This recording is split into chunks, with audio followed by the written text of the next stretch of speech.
Hello, guys. You know what time it is. We got the Dolphins blanket out, which means it can only be one thing. It's time for the Dolphin Zone.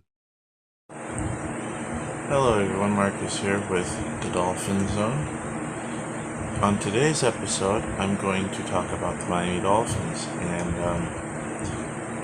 what I'm going to do for this video today is talk about all the free agents that we've signed that I know of, and I'm going to also address what I think we should do in the draft. If you're new to my channel, please subscribe. Now, I know I haven't posted a video on here in a while, but it's because, I have another YouTube channel as well, so it's sometimes hard to keep track of both of them, so that's why I'm doing this video now. So anyways, the Dolphins have signed Shaquille Barrett, former Tampa Bay Buccaneers pass rusher. He also played for the Broncos as well.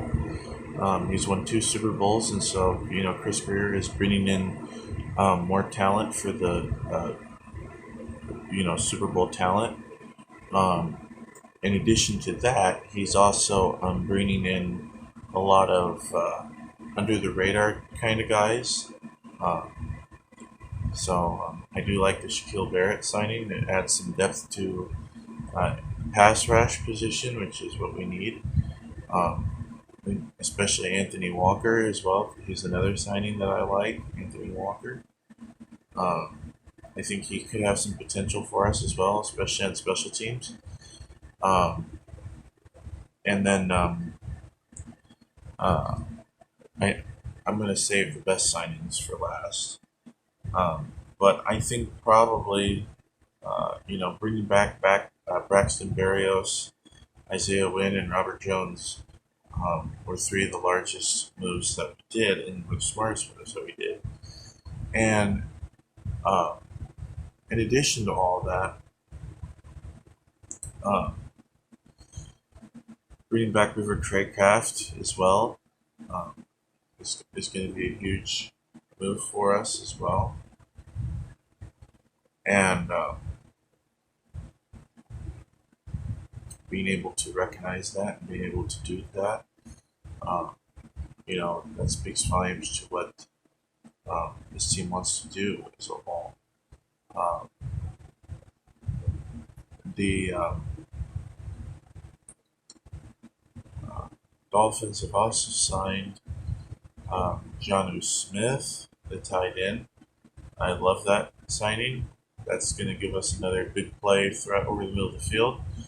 Not only that, but he's really good at run blocking too, I think. Don't quote me on that. It might be a pass block, I'm not sure.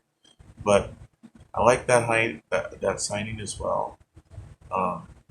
Also signing Kendall Fuller, really good defensive back. He played for the Commanders last year. Signing him to a multi-year deal to be Xavier Howard's replacement, I think that he has a lot of upside.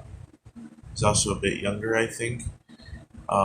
Yeah, he's had some struggles, but you gotta remember the Commanders were not that good of a team. So I think that with the Dolphins, he'll do a little bit better. He showed some potential. And I think that's probably the most underrated signing of the whole entire free agency so far. And they also signed Jordan Poyer from the Bills and Siren Neal from the Bills. And all I gotta say is I absolutely love it when we weaken a division opponent. And speaking of which, when we signed Shaquille Barrett, apparently he was going to sign with the Jets, but then we poached him at the last second. So, in your face, Aaron Rodgers. That's all I gotta say. So, who knows? Maybe we'll get lucky, and Aaron Rodgers will end up becoming vice president for Robert Kennedy, and so then that way we don't have to deal with Aaron Rodgers for another season. But we can only wish, can't we? But even if Rodgers does play this season, I'm just confident that our team can win and that our team can beat the Jets. Honestly, I think we can beat anybody. Whether we do or not, it's another matter, But Now I'm going to kind of touch base and talk about what I think we need to address in the draft now that I've got pretty much all the major free agency signings out of the way. Is addressing the center position and the offensive line position as a whole, like the guard position. Now I do know we signed Aaron Brewer, who's a center, who they can easily use as a guard. And Lane Eichenberg did an okay job at center, so maybe, for depth purposes, I would feel more comfortable with, trying to get a guard or a center.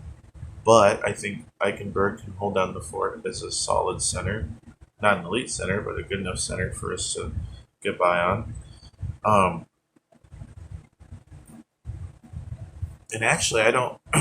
I mean, the offensive line is worse in essence because we lost Robert Hunt and most likely losing Connor Williams.